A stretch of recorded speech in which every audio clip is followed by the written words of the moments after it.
Il est déjà avec nous, comme vous pouvez le savoir, le révérend pasteur Victor Kwasi, de bleu vêtu et de blanc également. Et des couleurs, on va dire des couleurs froides, non? Quand même. Hein? C'est bien cela. Bon, j'ai des envie de couleurs dire froides où on a dépassé le cap, on a oublié carrément. Mais je crois que... D'accord, les couleurs de la tempérance. Absolument, hein? absolument. C'est mieux de le dire. D'accord, couleur calme, couleur de la tempérance. Le bleu et les blancs, en tout cas, bienvenue sur ce plateau. Et puis déjà, c'est une très belle couture que vous avez portée là. Merci, merci beaucoup. D'accord. Alors, vous vous posez la question de savoir, est-ce qu'un pasteur a ce droit-là de veiller, de faire la police, de contrôler la vie de ses fidèles? Absolument, il faut qu'on dise contrôler, parce que c'est le mot. Je me pose vraiment la question de savoir, est-ce qu'un pasteur devrait contrôler la vie des membres de son église? Mais quand vous posez la question de cette façon, ça veut dire une remarque a été faite quelque part. Oui, en fait, c'est quelqu'un qui me l'a posé, en fait. Cette question, c'est quelqu'un qui me l'a posée pour me demander est-ce qu'un pasteur a le droit de contrôler? Parce que finalement, la personne se sentait trop contrôlée. Robotisée.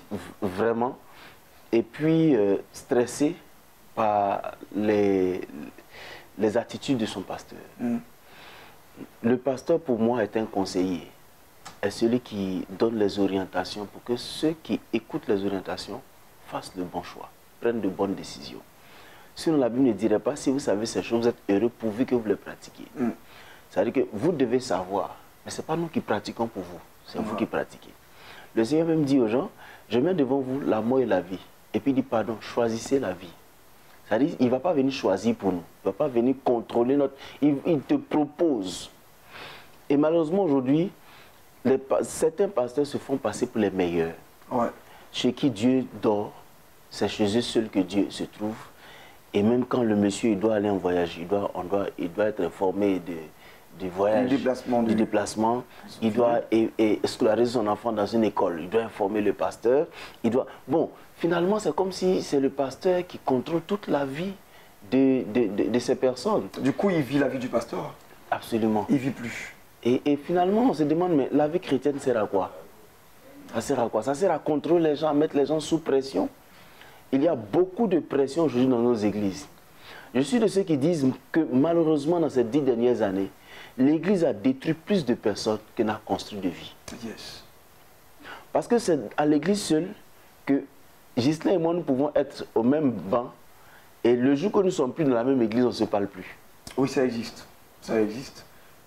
Ça existe et c'est dommage. C'est à l'église seule que, comme je veux prendre la place de Ghislain, je m'en vais torpiller Ghislain chez le premier responsable, disant que Ghislain n'est pas ceci, n'est pas cela. Et je crois que tu as eu raison de dire que l'enfer est vide. Les démons sont avec nous. Oui, absolument. Absolument.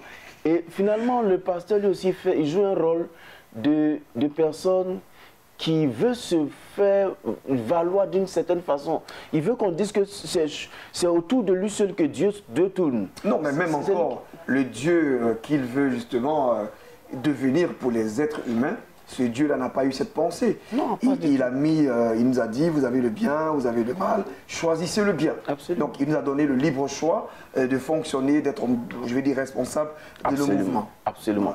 Et c'est le mot que je cherchais en fait. Il faut qu'on rende les gens responsables. Dieu nous a rendus responsables. Quand il a dit dans Jean chapitre 3, verset 6, il dit, Dieu a tellement aimé le monde qu'il a donné son Fils unique, afin que quiconque croit en lui ne périsse pas, mais qu'il ait la vie éternelle. C'est implicite.